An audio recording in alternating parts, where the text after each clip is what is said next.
I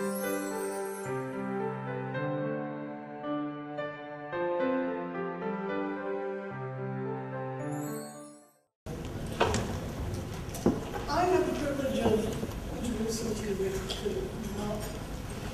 I was actually in Japan in the 1980s when Richard Koo kind of quietly emerged on our radar screens as the man to watch.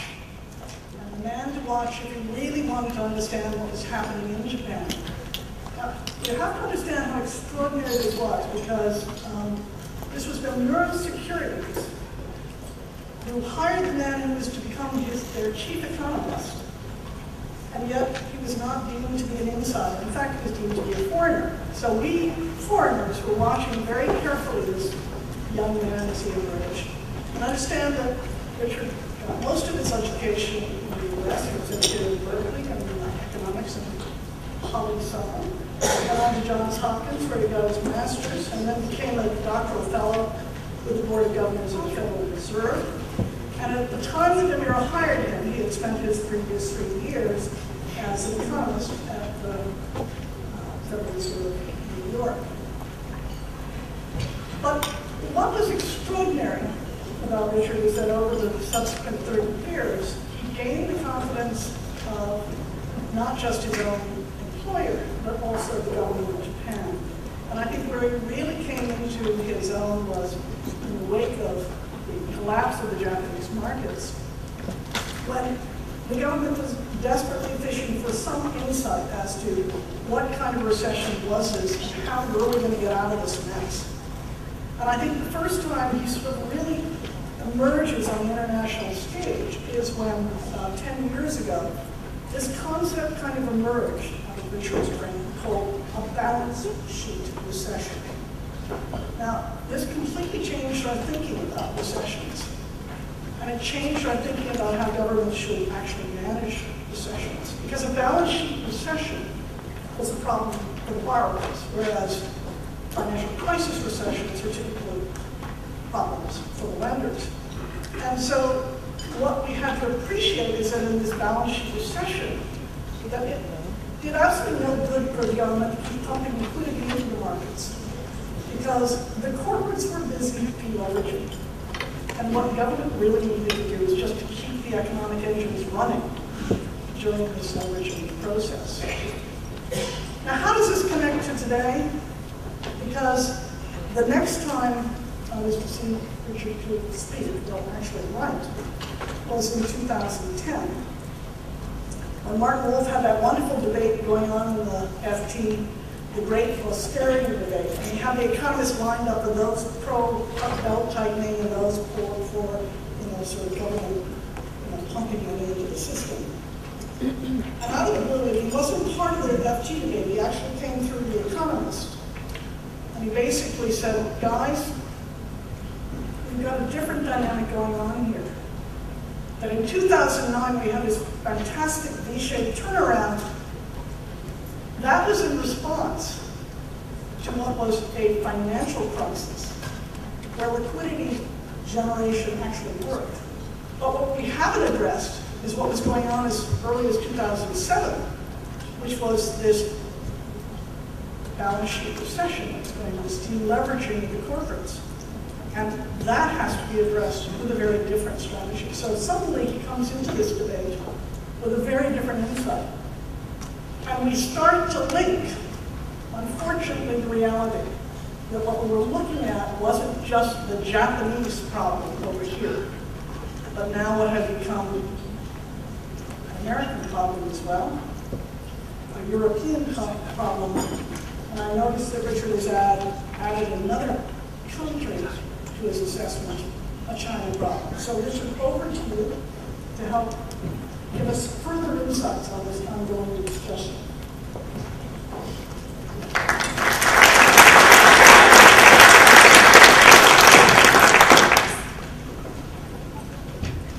Well, she said it all. I don't have anything to add, I'm afraid, except some minute details.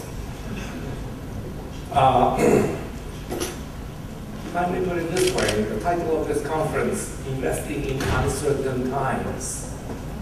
Well, it's uncertain if you don't know what's happening. Or if you do know what's happening, it's not so uncertain. And what I'm trying to tell you is that, yes, the United States and Europe are going through this very strange world where even with the lowest interest rates in history in Europe and in the United States, the economy is not responding very well. You don't know what's going on. And then someone had a binocular, and when you look at the binocular, 10 kilometers away, there's another group of people running. And they're getting into all sorts of problems too, just 10 kilometers ahead of you. And that's basically Japan. So I'm telling you, what I'm trying to tell you is that if you could look through this binocular and see what Japan is going through, or has gone through, you know which area the ground is very soft, which area there might be landmines, which area there may be alligators, and which part may be possibly safer. So that's what I'm trying to do here. I know that there's quite a bit of discussions all over the world about what is the right thing to do. And a lot of people are saying, no, there should be a little more monetary stimulus, and one more push will make it some inflection point and things will get better. About Operation Twist, the QE3, all that arguments. And then there's other people who are saying, no, we need fiscal stimulus, more government spending. Others are saying, no, that big government is that government. We should shrink that thing. And then there's also the problem with rating agencies, what to do with the money supply, can we continue the zero interest rates? All those debates that's happening and all the confrontation, acrimonious confrontation we hear all around policy circles. Japan went through it 10, 15 years ago. And what we learned is that, as I was introduced earlier, this was a different disease. It was no ordinary disease by any stretch of imagination. It's a completely different disease with a different virus affecting the body. And because Japan was the first country that faced this after very many decades, we were completely lost at first. We had no idea what was going on. We had zero interest rates from 1995 onwards. The economy was still not responding, asset prices were still falling. You put in the fiscal stimulus, it works when you put it in. When you pull it out, things start going bad again. No pump priming effect that we usually come to expect from fiscal stimulus. And what we discovered was private sector was actually minimizing that. They were no longer maximizing profits the way we learn in schools. And once that fundamental assumption is changed, a lot of things we learn in universities, I'm afraid, go out of the window. Because all the economics we learn in schools are based on this fundamental assumption that private sector is forward-looking, maximizing profits, basically with clean balance sheets, or at least presentable balance sheets. But once every several decades, when there's a massive debt finance bubble, and then when the bubble bursts, asset prices collapse, liabilities remain, and people suddenly realize that their balance sheets are underwater. And what happens then when the entire private sector realizes that its balance sheets are underwater? That's the kind of recession we are faced with now. And so, if I may start with this chart. Whenever I start my presentation saying that there's something to be learned from Japan, I get a lot of nasty faces. They say, what? Learning from Japan? Forget it. Japan did everything wrong. They're slow in the fiscal policy, slow in the monetary policy, slow in writing off problem loans, slow in deregulation, slow in structural reform. Forget it. Japan is a counterexample of what we are not supposed to do.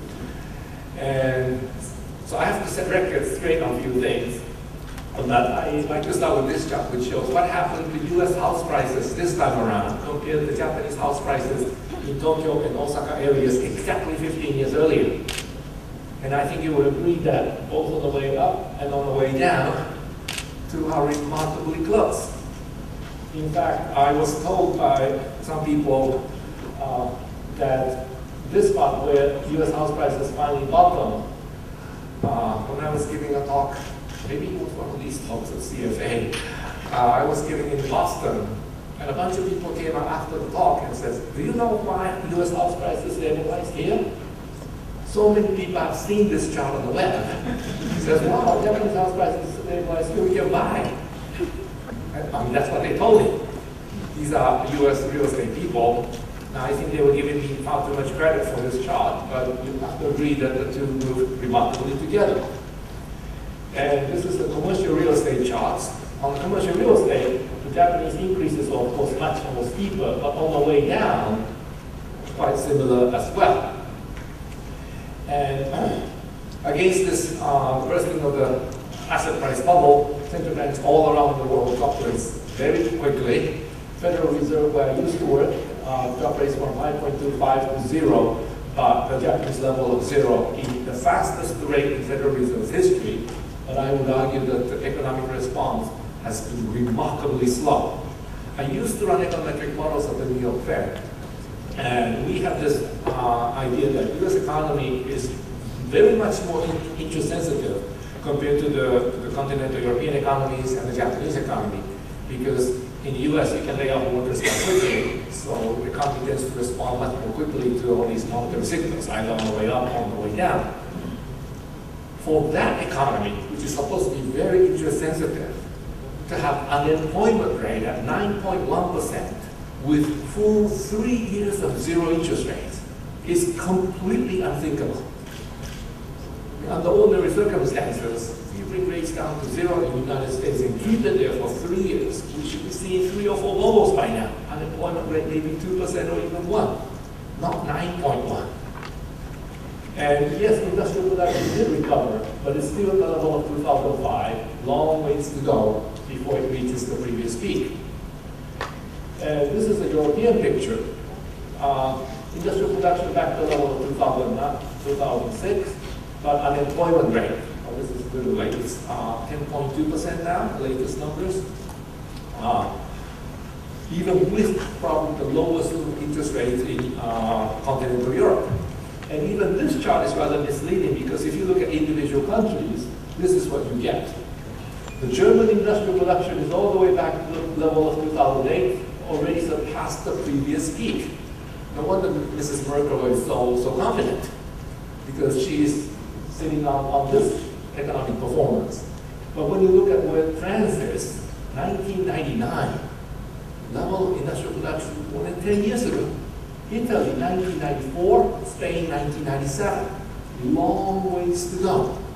And this is with the lowest interest rates in continental Europe. It's not just industrial production or employment that are not recovering. It's the money supply which is not recovering also. Now, many of you here might have gotten the impression that with all that injection of liquidity by the central banks, there should be tons of money flushing all over the place. Inflation could be just around the corner. Money could push these asset prices, commodity prices sky high. Well, when you look at it very carefully, it's true that monetary base, this is how much liquidity the central bank added into the system, the red line, did increase dramatically with QE1, QE2 in the case of the United States, from 100 to over 300. But if you look at money supply, that's the amount of money people actually get to spend. And you know what money supply is? It's the addition of all the bank accounts we have, plus the coins and the notes. Money supply grew very, very slowly. And the green line, which is the credit available to the private sector, actually shrunk. There is no way we're going to have inflation or economic recovery with this kind of money supply growth. So a lot of people have kind of associated this huge increase in Federal Reserve balance sheets as an indication that the money supply is growing, and therefore the economy should be recovering, and therefore it's okay to buy stocks and so forth. But when you actually look at the one that connects with the real economy, the money supply, this is happened 2 years, it sharply grew, and credit available to the private sector actually shrunk. If credit available to the private sector is shrinking, there's no way you're going to get inflation out of this system. Because if people really think inflation is around the corner, they should be borrowing money like crazy. But in fact, this is shrinking, and inflation rate, which is at the bottom, hasn't picked up all that much either. It's still at the core level, within the range of 1.5 or 2%. And this is the European or Eurozone situation. Same story. ECB increased base money in 3 installments. The money supply grew very slowly. Credit available to the private sector also grew very slowly.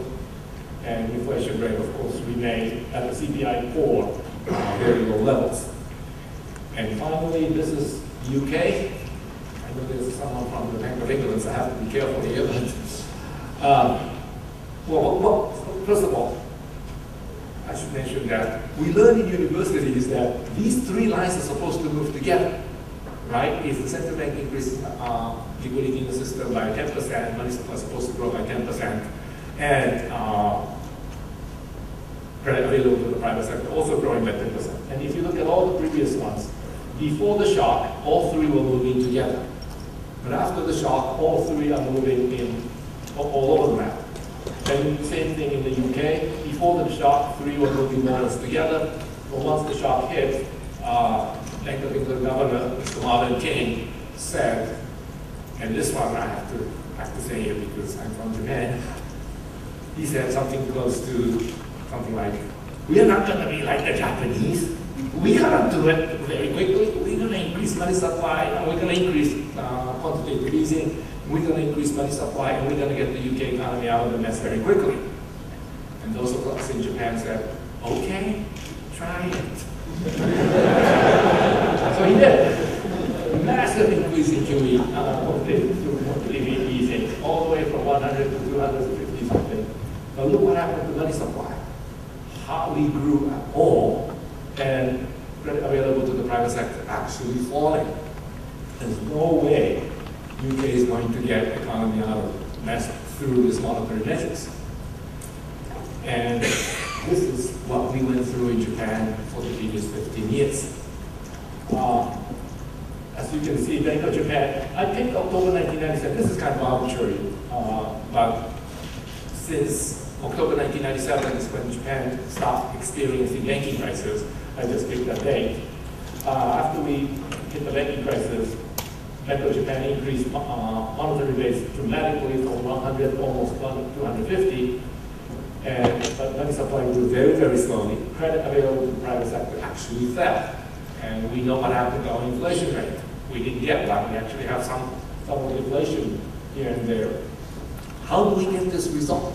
After that much injection of liquidity into the system, we just can't get money supply to increase, cannot get the economy to move forward.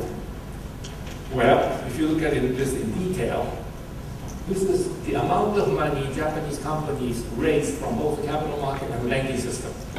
And during the bubble days, the late 1980s, you can see the demand for funds increasing very dramatically. People investing in all sorts of assets thinking that they're going to make tons of money. The economy was doing very well. Bank of Japan, this time Bank of Japan controls short-term money market rates in Japan. Raised rates, just trying to cool the bubble and the economy. In 1990, 1991, the bubble burst, and you can see demand for funds falling very, very dramatically. Bank of Japan, realizing that the economy is weak, brought rates down from 8% to almost 0 by 1995. And look what happens afterwards. It goes into negative and stays negative for 10 years. Companies that go into negative with 0 interest rates means these guys are paying down debt with 0 interest rates. And I don't think we learn anywhere in our education that companies are supposed to pay down debt with 0 interest rates. Right? There's not a single economic textbook or business books in the world that suggests that companies should do this. Because if companies start paying down debt with 0 interest rates, you kind of, the conventional assumption is that corporate presidents are so stupid they can't find good use of the money even with 0 interest rates. But if that's the case, that those companies should just dissolve the companies, give the money back to the shareholders so the shareholders can do something better with those funds. So these things are not supposed to happen. But it happened in Japan, and it happened for 10 full years. Why? Well, as I mentioned to you earlier, those assets they bought during the bubble days all dropped in value, some of them dramatically. But all those borrowed funds were still on their books. So asset prices collapsed, liabilities remained. You realize that their balance sheets are underwater, some of them significantly underwater. The balance sheet's underwater means these guys are bankrupt. But there are actually two types of bankruptcies when you think about it. The usual type is that the cars and cameras that these companies produced were not valued by the society, the consumers, trying to put in more advertising expenditures, trying to move these stocks, still to no avail, and eventually you run out of money. Well, in that case, whatever these companies brought to the society was not valued by the society. That's the end of the story. But there's another type, and that is that your cars and cameras are still selling well. The consumers all around the world still want to buy Japanese cars and cameras. This entire period, Japan was running one of the largest trade surpluses in the world. Nothing wrong with your products, nothing wrong with your structure, nothing wrong with your marketing, but your balance sheet is underwater because of the crazy investment that you made during the 1980s. Then, what is the right thing to do? Well, it doesn't matter whether you're Japanese or French, or American, or Taiwanese, whatever. The right thing to do under those circumstances is to use the cash flow you still have to pay down debt. Because as long as you have cash flow to pay down debt, you can slowly pay this down until your balance sheet is balanced again. Then once the balance sheet is balanced again, you can say, I'm out of this mess, I can start making money again. But during this period, you keep your mouth shut, make sure people like you don't pay too much attention to your balance sheets. Whenever you ask hard questions, you say, oh, but we have coming out with these new products, and try to distract the outside attention. Because the last thing you want is for people to out there saying, that company is actually bankrupt, right? And for all the shareholders, all the stakeholders of the firm, you don't want to tell your shareholders it's all a piece of paper now. You don't want to tell your bankers it's all non-performing loans, and you don't want to tell your workers you don't have any more jobs tomorrow. So for all the stakeholders involved, that is the right thing to do. Use the cash flow to pay down debt. If I were running one of those companies, I'm sure I'll be doing that. And if you're running one of those companies, I'm sure you'll be doing that. The problem is, when everybody does it all at the same time, what happens to the macroeconomy? Even though that's the right thing to do at the micro level, when everybody does it all at the same time, we fall into a massive fallacy of composition. And for this, we have to go to the macro picture. In a national economy, if there's someone saving money or paying down debt, and that's basically the same thing, then you better have someone on the other side borrowing and spending money. And in the usual world, people like us, the financial types, will take the money from this group, and give it to this group, make sure the money that was saved here are all borrowed and spent there, so the economy moves forward. And if there are too many borrowers, rates are raised, too few borrowers, rates are lowered. At the end of the day, this entire sum is borrowed and spent. Give you a numerical example. If I'm a member of the household sector, I have $1,000 of income, I decide to save $900. Decide to spend $900, and decide to save $100. The $900 that I spent is already someone else's income, so that's not a problem. Now, this $100 that I decide to save will go through people like us, financial types, and that money will be lent to somebody who can use it. That person borrows and spends it. Then $900 plus $100,000 against the original income of $1,000, and the economy moves forward. And if too many borrowers, rates are raised, too few borrowers, rates are lowered, and this $100 is borrowed and spent. That's the usual world. That's the textbook world. But what happens in this world?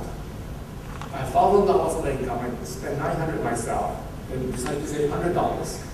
But even with zero interest rate, no one's borrowing money. Everybody's paying down debt. So this money comes into the financial sector, it gets stuck. It can't come out. Because the private sector as a group is no longer borrowing money, paying down debt. Then what happens to the national economy? It goes from 1,000 to 900. The 900 is someone's income. That person gets the income. If that person says, okay, let's save 10%, decide to spend $810, decide to save $90, that saved $90 gets stuck in the banking system as well, because this process goes on for 10 years. So if you do nothing to this situation, the economy goes from 1,900, 810, 730 very, very quickly with zero interest rates. And you say, gee, did anything like this ever happen before? Well, it did. If you go back to 1929 October, after the crash of the New York stock market, that's exactly the process the US economy falls into. Everybody's paying down debt. No one's borrowing money. economy falls into 1,900, 800, 730. In just 4 years, the United States lost 46% of its GDP, 46%. Unemployment rate in major cities, 50%, 50, and nationwide, 25%. So that's the danger of this type of recession.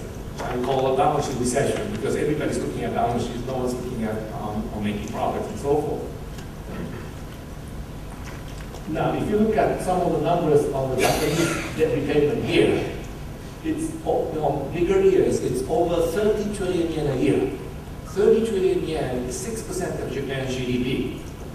And this is just the corporate debt repayment. On top of this, as you know, Japanese households love to save money. I should say Japanese wives love to save money. I don't know about the husbands, but if that is 4% of GDP, 20 trillion, then Japan could have lost 4 trillion plus 4% of GDP savings, 6% of GDP debt repayment. Japan could have lost 10% of GDP every year, just like during the Great Depression. Well, what happened to Japan's GDP during this period? This is Japanese GDP and what happened to commercial real estate prices in Japan. In Japan, it was the commercial real estate prices that led the bubble and house prices fall. That's different order in the US. US house prices led the bubble and commercial real estate followed. And this Mount Fuji is the Japanese commercial real estate. Nothing pretty about this side of Mount Fuji, of course. But when the bubble was growing, people felt rich, spent a lot of money, GDP went up. That's no brainer. Anyone can explain that. But what's remarkable about the Japanese experience is what happened afterwards. Commercial real estate bubble collapsed, and it fell 87% from the peak nationwide.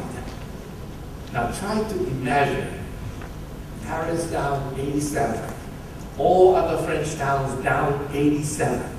In the case of UK, London down 87, Manchester down 87, Edinburgh down 87. What kind of economy do you think you have left? Then you look at the Japanese GDP during this entire period. Both in nominal and real terms, Japanese GDP never fell below the peak of the bubble. It was always above the bubble. This is the bubble line. It was always above the peak of the bubble. When you realize the Japanese private sector is deleveraging massively, asset prices down 87% from the peak, I think you would agree that this was quite a remarkable achievement. That unemployment rate never went higher than 5.5%, and GDP never fell below the peak of the bubble. How did Japan manage to do that? Well, it's very simple. Government borrowed $100 and spent it. If government borrowed $100, $900 plus $100,000 against the original income of $1,000, there's no reason for GDP to fall. Next year, the same thing happens. Household saving money, companies are borrowing money. Why same thing happens year after year after year? Well, if asset prices fall 87%, 1 or 2 years of debt repayment is not enough. Some companies may take 5 years, others may take 10. If you're unlucky enough to have bought at the peak, it may take 20 years before your balance sheet is repaid. But everybody's paying down debt. So each year the same thing happens. And each year, because Japan in the earlier days were run by a political party by the name of Liberal Democrats, highly liberal with public spending. So as soon as the economy begins to weaken, they say, let's build roads and bridges, thinking that they will all work to pump prime the economy and the economy will move forward. But pump priming never works when private sector is deleveraging. As a result, we have this chart, which is known in Japan as alligator's mouth. This is the tax revenue, and this is the government spending. The gap between the two, of course, is the budget deficit. Now, tax revenue fell even with this GDP not falling because there were a bunch of tax cuts, and of course asset prices fell so badly that was part of the reason why tax revenue fell as well. But instead of reducing government expenditures, tax revenue, the Japanese government actually raised the government's expenditures. And from 1990 to 2005, and I use this 2005 because that's when the corporate debt repayment finally starts. The gap between this line and that one, added all together, so area between these two lines, added up to 460 trillion yen. That's the additional government spending that was needed to keep the GDP from falling. 460 trillion yen is 92% of Japan's GDP, no peanuts. But I would argue that this was the money very well spent, maybe the best economic policy in human history. Now that's a pretty strong statement. But when you go back to this chart and try to imagine the counterfactual of what might have happened in the absence of Japanese government action. The Japanese government did absolutely nothing to the situation. What might have happened to Japan's GDP? Well, the amount of wealth Japan lost as a result of this 87% decline in commercial real estate and other assets is over 3 years worth of Japan's GDP, Japan's 1989 GDP. The amount of wealth the Americans lost during the Great Depression, when share prices have fallen to 1/8 of the peak value, was equivalent to 1 year's worth of 1929 GDP. So Japanese damage to the balance sheet was 3 times bigger than the damage that Americans incurred during the Great Depression. So you would think that Japanese GDP should have fallen at least 46%, if not more. Now that's too much even for my own blood. So what I did here, this dotted red line, is just assuming the Japanese GDP would have fallen to the level before the bubble began. And the bubble began around 1986, so I have this line going back to the GDP of 1985, which is, well, kind of optimistic, but if this is what might have happened in the absence of government action, if you compare this GDP and the actual GDP over a 15-year period, the difference between the two over a 15-year period is over 2,000 trillion. So basically what happened was Japanese government spent 460 trillion to buy the GDP equivalent of 2,000 trillion. I thought that was a pretty good deal. That's why I say this is one of the most successful economic policies in history. So basically what Japanese have proven is that no matter how large the bubble might have become and how it had collapsed, as long as you put in the fiscal stimulus from the very beginning and keep it there, you can keep the GDP and living standard of the people going, allow the private sector to pay down debt, and you eventually come out of this mess by fixing the private sector balance sheets. Now after that, of course, the government will have to regulate its balance sheets. But the point is that no matter how large the bursting of the bubble might be, you can always keep living standard of the people from collapsing and help the private sector repair balance sheets by putting in this fiscal stimulus from the very beginning. Now, that's the lesson 1 of the Japanese experience.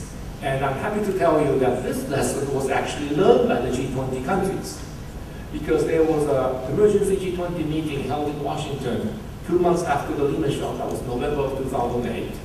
And Prime Minister Aso of Japan used this chart to convince the other 18 countries that, look, we experienced 87% decline in asset values and we were still able to keep the GDP from falling.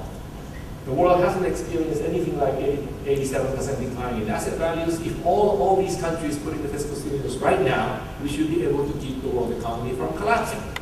And there was some resistance to this argument, I understand, but at the end of the meeting, everybody agreed to put in the fiscal stimulus. That's in the communique. And 2009, everybody put in the fiscal stimulus, and the world economy stopped collapsing, as you saw earlier. So that was good.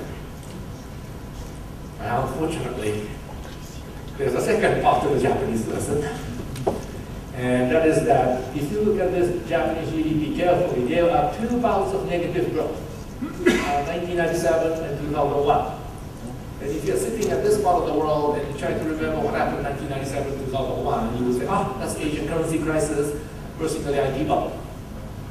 Well, not exactly, because in Japan, what happened on those 2 days? Premature fiscal consolidation. Prime Minister Hashimoto, 1997, listening to the IMF, OECD, those people who know nothing about anything, told Japan that you're wasting all your money, you're building bridges to nowhere, you're building roads to nowhere, you have an aging population, you better cut your budget deficit to prepare for the future. And I was already advising Prime Minister Hashimoto at that time. I said, no, you don't cut now. If you cut, the whole thing will come crashing down. I'm just a private sector economist, not even Japanese, right? And all these big shots from around the world, together with the Ministry of Finance, said, cut. So he did. He raised taxes, cut spending, and guess what happened? We have 5 quarters of negative growth, complete breakdown in the banking system, and as a result, our budget deficit actually increased 68% by raising taxes and cutting spending. This is the our Japanese budget deficit and the white bars of the tax revenue. And this is 1997. When the economy collapsed, tax revenue fell, budget deficit increased. And another milder one by Prime Minister Koizumi. He tried to limit the issuance of Japanese government bonds to 13 trillion yen a year. That's 6% of Japan's GDP. It's a pretty large deficit already. But at that time, as you remember, IT bubble bursted, and Japanese deflationary gap in case was bigger than 30 trillion. So tax revenue fell, budget deficit increased again. And it took Japan nearly 10 years to climb out of this mess.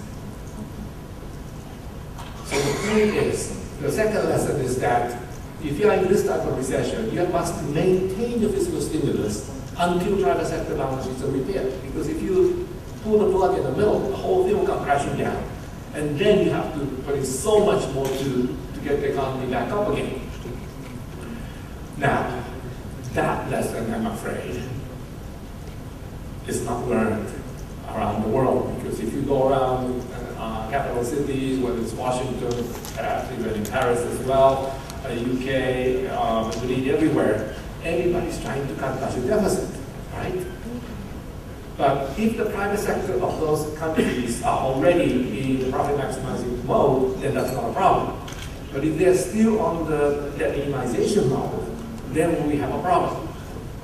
So how are the other countries doing? Well, this is the flow of funds from the United States. I don't know how many of you are familiar with flow of funds, but just explain quickly how this chart is put together. There's a horizontal line going across at zero. Above zero are the people saving money. Below zero are people who are borrowing and investing money. There are 4 lines here: the rest of the world, households, corporate sector, and the government. And if you add 4 lines together, you're supposed to get 0. So in each of these years, you can tell which part of the US economy was saving money, which part of the US economy was borrowing and investing money. Now, just before the bubble burst, you can see both corporate line and household line were below 0. But now, household line is way above into the positive range, and corporate line is also well into the positive range. And this is with 0 interest rates. So this is exactly what you saw earlier on the Japanese chart, that both households and companies are saving money or paying down debt with 0 interest rates.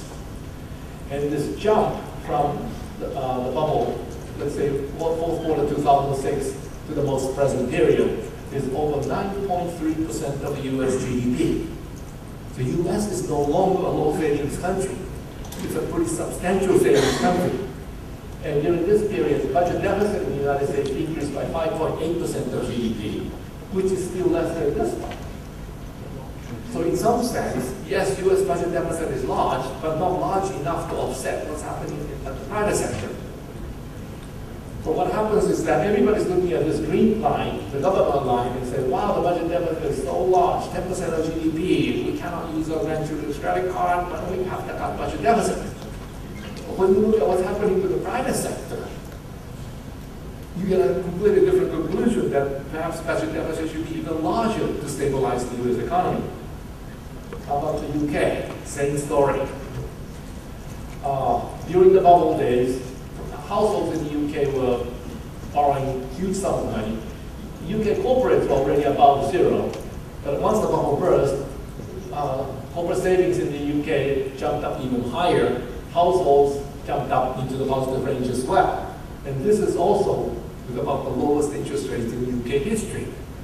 The jump of, if you add these 2 lines together, it's 7.7% of UK GDP compared to 7.0% of GDP increase in UK budget deficit. So even in the UK, I would argue that, yes, UK budget deficit is large, but not large enough to really stabilize the UK economy. As a result, we have interest rates coming down, both in the UK and the US, to the Japanese level 1997. And of course, during the bubble days, there was a huge interest rate differential between UK and UK, US on one side and Japan on the other. And as a result, a lot of people were so-called Mrs. Watanabe types were moving money out of Japan because there was a huge interest rate differential. Now interest rate differential is only 1.2%. And that's one of the reasons why Japanese yen is so strong, because all the money that flew out of Japan came right back in. Now, one of the previous speakers said that this decline in interest rates in US and UK are simply a reflection of people's fear and uncertainty that they rather buy these assets than anything with more risk. But I would argue that this is what you expect in a balance sheet recession. Because when you put yourself in the position of a fund manager who has to invest your money, let's say it's pension money or life insurance money, with no foreign exchange risk and some sort of principal guarantee, and if the private sector is deleveraging like you saw earlier, the only thing you can buy at the end of the day are the government bonds, right? Because the private sector as a group is no longer borrowing money.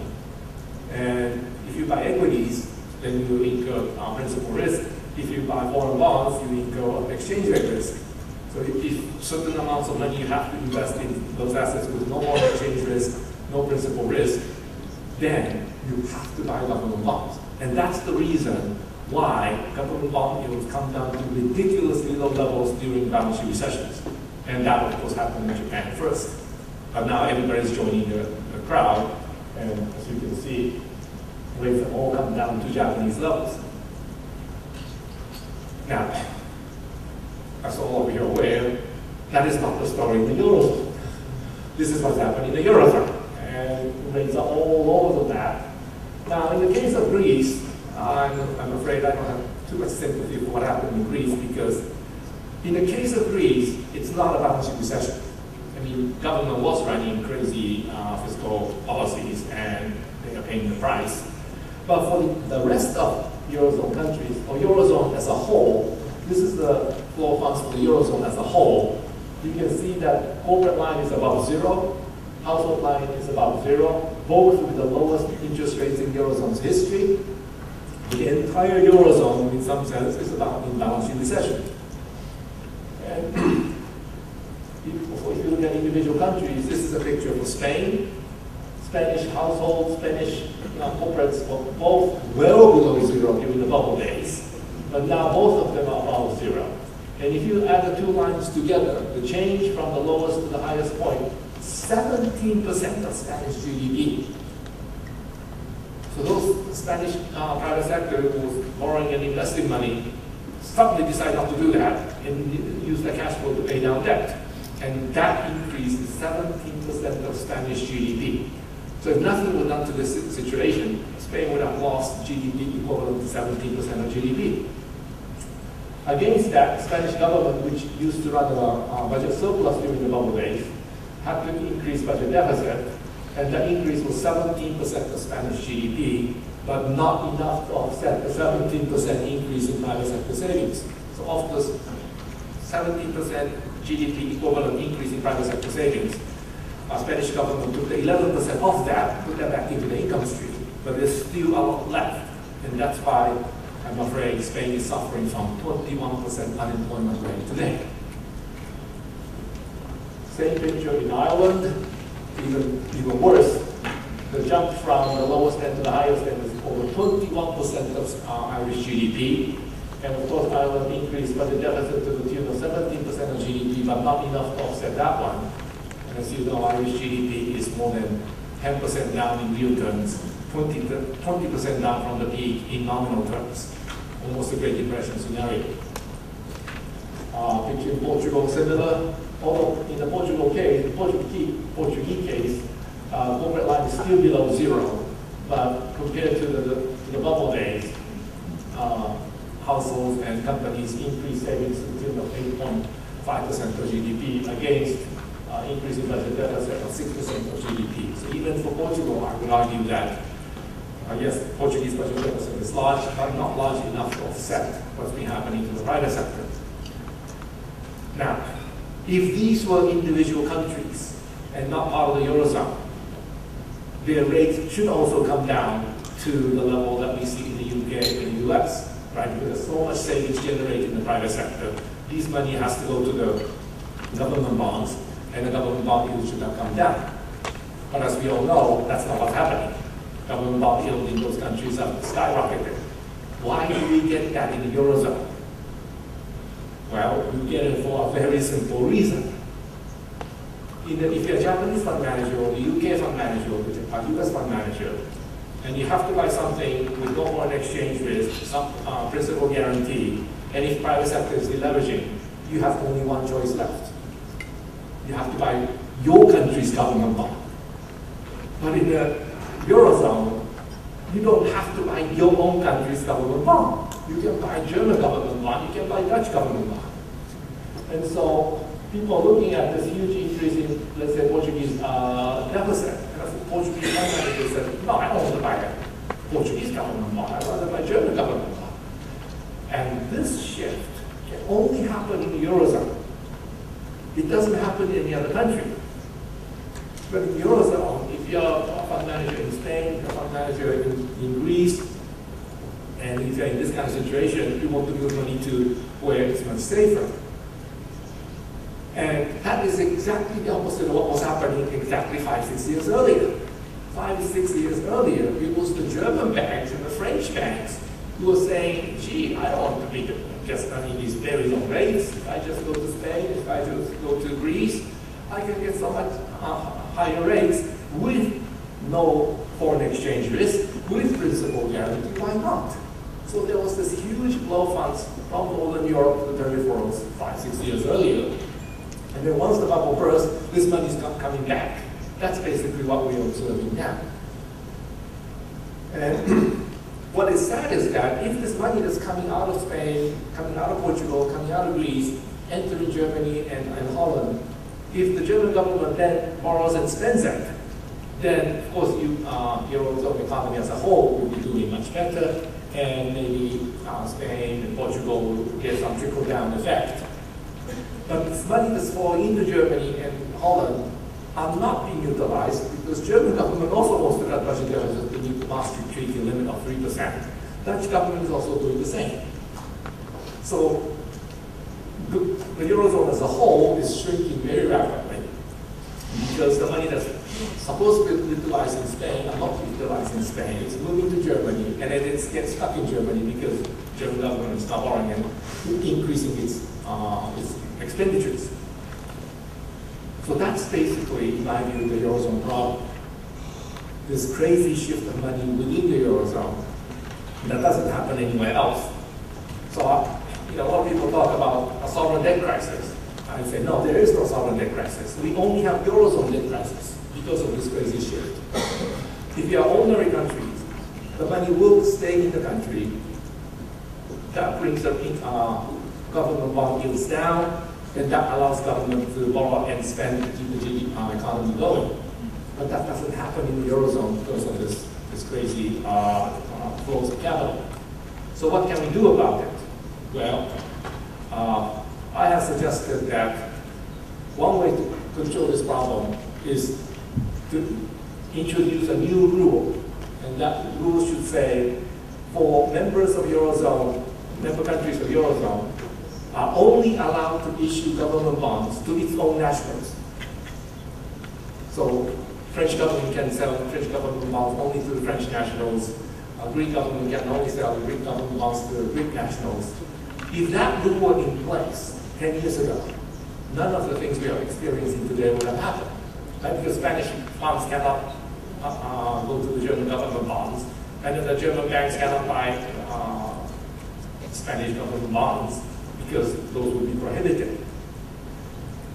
Well, in retrospect, we can think of all these ideas, At that time, I didn't think about myself. But I think we need something like that to stabilize this crazy flow of money within this Eurozone context. Because if this rule were in place now, all of the fiscal problems will be internalized to individual countries. And ECB won't have to go around with a fire extinguisher for one country this week and then another country next week. Because if this rule were operational, if Greek government defaults, only Greek people will be hurt. No one else will be hurt. And it will be just a regional problem. It's not a Eurozone problem. And this will also give individual countries fiscal flexibility, because if the government can convince people that, look, we're in a balance sheet recession, we need to run a larger budget deficit, and if they were able to convince its own people, they will be able to run a larger budget deficit to keep the GDP from collapsing. So I would argue that this is what we need to do eventually. But of course, Eurozone ran without this for 10 years. So there are a lot of imbalances built up over this 10-year period. I don't think it's realistic to say, okay, individual governments can only issue their government bonds to their own people. I mean, that's not realistic at the moment. But if we impose something like that as a 10-year goal and come up with all sorts of bridging financing for this 10-year period, maybe we can save the euro and make it a fully functional currency zone. What I would really like to see in this context is that EU or ECB will come out and say, look, some of these countries are in balance sheet recession. They need to run larger fiscal stimulus to keep GDP from falling. And EU or ECB will support these economies running larger budget deficits. And over a 10-year period, all of these countries will abide by this rule that they will issue government bonds only to its own citizens. Now, private sector flows are okay, but for government bonds, it has to be purchased by its own nationals. Once announcements like that are made, then I think the debate in the Eurozone will change. Right now, as you know, fiscal consolidation is the only game in town in here. But so many countries are in balance sheet recession. And during balance sheet recession, the last thing you want government to do is to cut budget deficit, because that could increase the deficit, weaken the economy, and just get the situation worse and worse and worse. And so,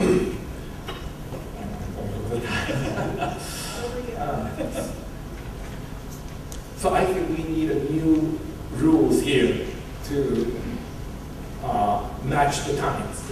Of course, this concept of balance sheet recession was not around when Maastricht Treaty was being negotiated. And concept of balance sheet recession is not taught in universities either. It's still new. But these things do happen once every several decades, where the private sector loses its discipline, go crazy over the bubble. Then after the bursting of the bubble, we fall into this balance sheet recession. I think we have to make Eurozone workable both during the so-called textbook world as well as this balance sheet recession world. And I think that's the work that is ahead of us. Now, how much of this is understood in the United States? Well, I'm happy to tell you that Mr. Bernanke of the Federal Reserve fully understands this concept of balance sheet recession. I had an honor to testify with him on Humphrey Hawkins' testimony in July of last year. And it's not a very frequent occurrence that the private sector economists get to testify with Chairman Bernanke of the Federal Reserve. And since we're all supposed to be seated in the same room, I wrote this book on the Holy Grail Macroeconomics, available outside at John Wiley booth. I signed it, gave it to the chairman, and when we were all seated together, I presented the book to him, and he said, I don't need it. I already read it. And the part on Japan was very useful. Those were his words. And during the actual testimony, all these Republican types who thought Bernanke is one of them kept on saying, isn't it time to cut budget deficit? We have such a large budget deficit. We don't believe these children, our children. He kept on saying, no, this is no time to cut budget deficit. If you cut the budget deficit now, the whole thing can come crashing down. That's very different than Bernanke from 2 years ago. where he thought monetary policy can solve all the problems. Now he's not saying that. Even with the Operation Twist, he's saying this is no game changer. And he's still saying to this day, we need fiscal stimulus. Because I think he understands this completely now. And some of the White House people, like Mr. Gene Sperling, Larry Summers, and Larry Summers actually endorsed my book, they now understand this risk of balance sheet recession. So at least for the United States, I'm not too worried, because if things start going bad, there are people out there there are people out there who are saying, yes, this is a different disease. But what I do like to see in the United States is for President Obama to come out and explain to the American people that this is a different disease. Just Mr. Bernanke or just Mr. Summers and Mr. Sperling knowing that this is a different disease is not enough. Because if the Congress won't approve the fiscal stimulus, then you still end up with the same result. So what I really like to see is for President Obama to come out and say, look, this is a different disease. We found a new virus. This is how the virus develops. This is how we're going to cure it. It's going to take 5 years perhaps, but this is how we're going to fix this problem. And he can explain 1,900, 800, and 730 example. And I think that American people would understand, because they are the ones who are paying down debt. It's not some Russians paying down debt, it's themselves. So, yeah, I'm paying down debt. Yeah, he's paying down debt. Yeah, he's paying down debt. All of us are paying down debt. And if no one's borrowing money, of course the economy will shrink. But the private sector cannot help themselves. They have to repair their balance sheets. So in those circumstances, and in those circumstances only, government has to borrow and spend. Unfortunately, Mr. Keynes, who came up with some of these ideas, never realized that there's a balance sheet problem involved in this kind of situation.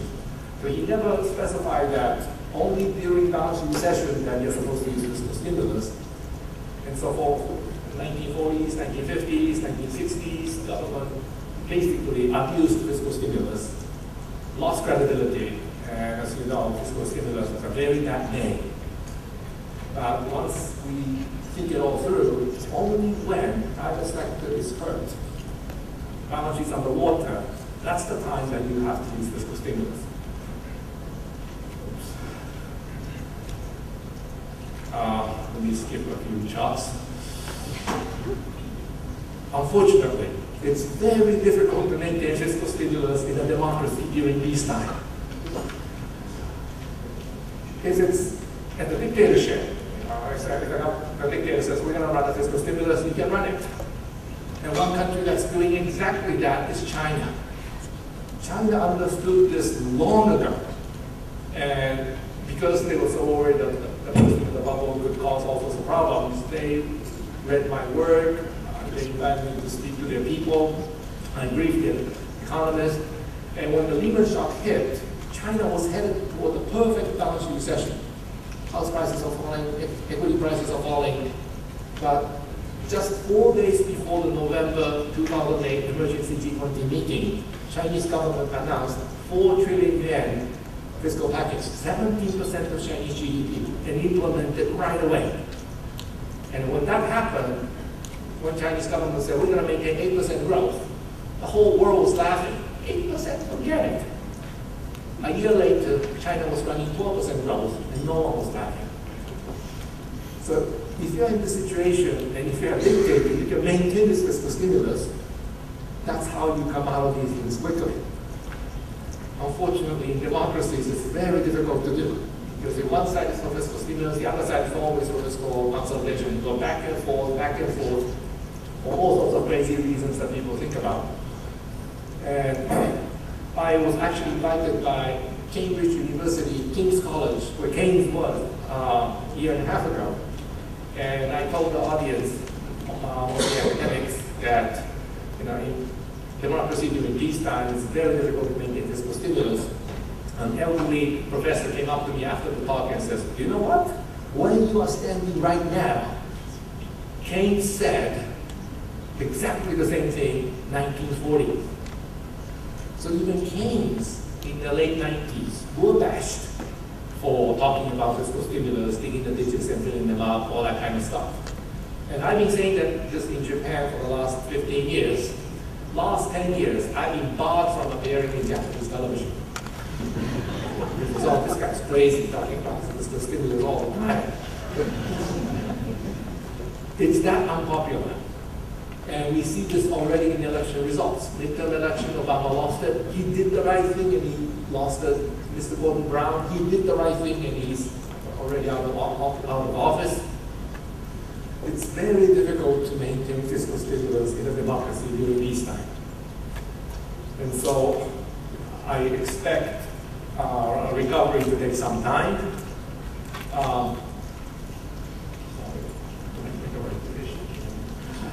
This is my sense of the world, and this is already introduced me at the very beginning.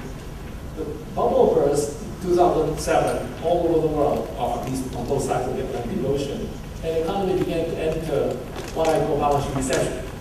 But in the middle of that, there was a Lehman shock, which was, in my view, absolutely unnecessary.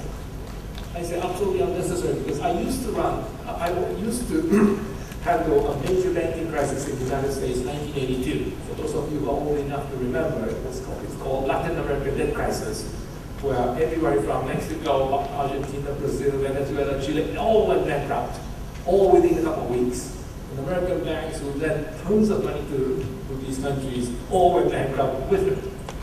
In fact, only 1 out of 8 money center banks were above water. Everybody else was below water, being completely bankrupt. I happened to be the syndicated loan desk officer of the New York Fed, so I was in the middle of this thing. It was like a desk exploding in front of me. But Paul Volcker, who understood all of this from the very beginning, issued all sorts of orders. Legal, illegal, paralegal, you name it. He did everything. When I was doing some of the things, I was wondering, is it really legal to do things like this? Basically, we're telling everybody to continue lending to Mexico, knowing fully well that Mexico is bankrupt. And we have to tell all the banks around the world to continue their credit line with the American banks, knowing fully well that the American banks are all bankrupt. But with these measures, we were able to overcome this massive crisis, equivalent to what we're going through now. And 12 years, it took about 12 years to clean this mess up. We never had to go to Congress, we never had to ask for money. So my sense is that we're going to have a zigzag as it happened in Japan. For the Eurozone, where cutting the budget deficit is the only game in town, we might not even have a chance to get a zigzag. We might just keep on going down this way. I hope that doesn't happen, but that's a distinct possibility, I'm afraid. Now, for China, they are doing, I'm afraid, everything right. Actually, they went overboard. I recommended them the fiscal stimulus, but they also did the monetary stimulus on top of it. And under ordinary circumstances, the monetary stimulus is not supposed to work because private sector is supposed to be paying down debt. But in China, it worked. And this was completely outside my original thinking. And that was that there were borrowers in China, provincial governments. So private sector sources are not borrowing money, but the provincial governments, who all wanted to do lots of mega projects, had been prohibited by the central government from borrowing too much money before November 2008. But November 2008, when the whole economy was collapsing and China was losing 60 million jobs, Chinese government said, okay, regional governments can borrow money too. And they also removed the prohibition of banks lending to provincial governments. So banks lend tons of money to provincial governments start using it, that money is then entering the Chinese economy, and so now they're stuck with the housing bubble and inflation. So they went overboard from that side. So now they have to correct some of these problems by tightening monetary policy. But on the balance sheet side, I think they did the right thing about fiscal stimulus. Well, so the point is, if you continue to see deleveraging, and if you see the government of that country trying to cut its budget deficit, then you should be putting on your seatbelts. But if you see the private sector coming out of the deleveraging mode, start borrowing money, then, and the government is reducing budget deficit, that's okay. In fact, if the private sector is willing to borrow money, the government should be cutting its budget deficit. And one last point is that if this process goes on any longer in both sides of the Atlantic Ocean, we will be soon seeing what I call the exit problem. Because that's the one that Japan is facing. What is the exit problem? Well, the entrance problem is fixing the balance sheets. There's no two ways about it. What's the exit problem? Well, after the private sector goes through this process for 10, 15 years, they get so sick of borrowing.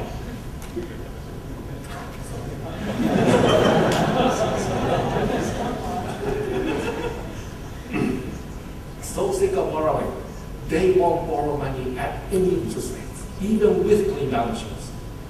And Americans who lived through the Great Depression never borrow money until they die, because the trauma was so large. And it took the United States 30 years, 30, to bring interest rates back up to just 4%. Now, this is the chart. This shows how long it took the United States to bring interest rates back up to 4%. And this is with New Deal policies, with massive fiscal stimulus for World War II. Still took 30 years, until 1959, rates finally returned to 4%. Japan is in its 21st year. There is no sign whatsoever the Japanese interest rates will normalize anytime soon. And US and UK this time around may enter this kind of situation if this balance sheet recession lasts any longer. And so there might be a lot of people out there saying, oh, interest rates are going to go sky high tomorrow. Well, the history doesn't suggest that. If this process gets longer and people get more dramatic about carrying debt, I'm afraid we might all enter what I call the exit problem of balance sheet recession. Thank you very much.